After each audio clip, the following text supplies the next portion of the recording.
Baking with Agave Nectar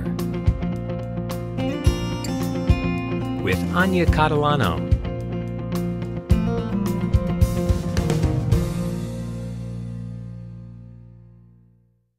Hi, I'm Ania Catalano, author of Baking with Agave Nectar cookbook, and today we're going to be making bananas flambe over whole wheat crepes. First, we're going to take some whole wheat pastry flour. It needs to be the whole wheat pastry flour because regular hard winter wheat flour that's used for bread and regular baking will be a little too gritty. Alternatively, you can use spelt flour if you have allergies to wheat, or even a sprouted spelt flour.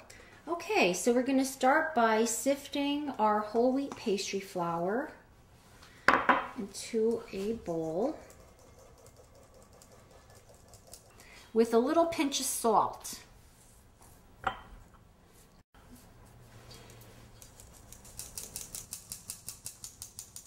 Okay, and as you can see, there's some kind of lumpy stuff there that will get eliminated because we want nice fluffy crepes.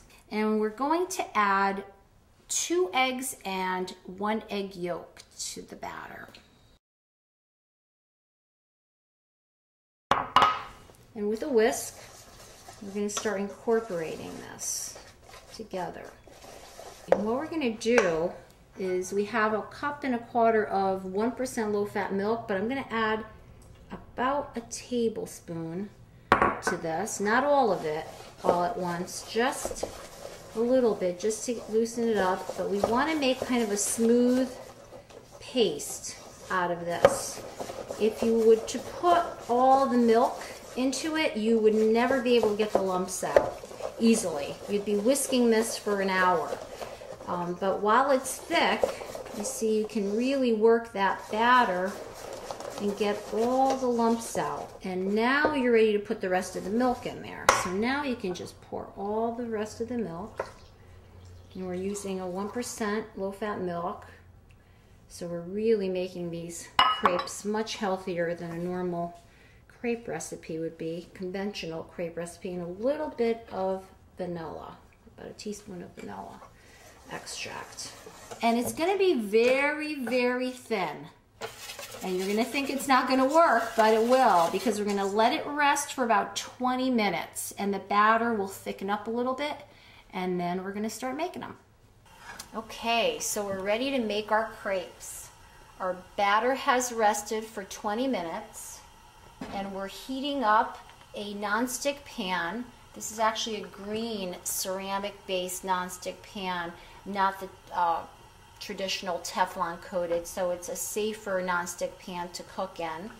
And we're warming up the pan over a medium-high heat. You want your pan hot enough, but not scorching hot. So what happens many times is your first crepe might be not your best one. And it happens to anyone, happens to any professional. The first crepe is kind of like the one the chef eats. So we're gonna see if mine comes out good.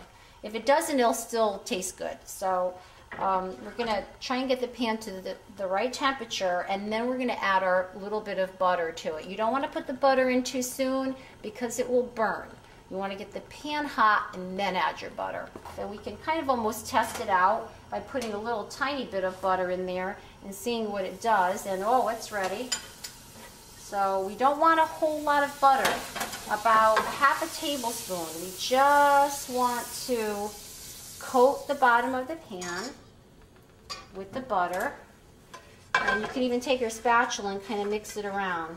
And then we're going to take about 1/4 cup of the batter, and here's the whole trick of making the crepes. We're going to pour the batter right in the center, and as we're pouring, we're ever so slightly kind of swirling the batter around. Keep swirling. It's going to keep kind of going over the batter in layers until you have the whole pan covered. You don't want too much. If you're using a ladle, whatever's left in the ladle you put back.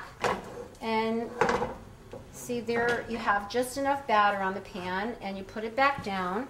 Make sure your heat is on kind of a medium to high heat. And we're gonna cook it for about a minute or so, not quite a minute, but you're gonna wait until you see that the edges are getting dry, as you can see here, and the center is actually setting up.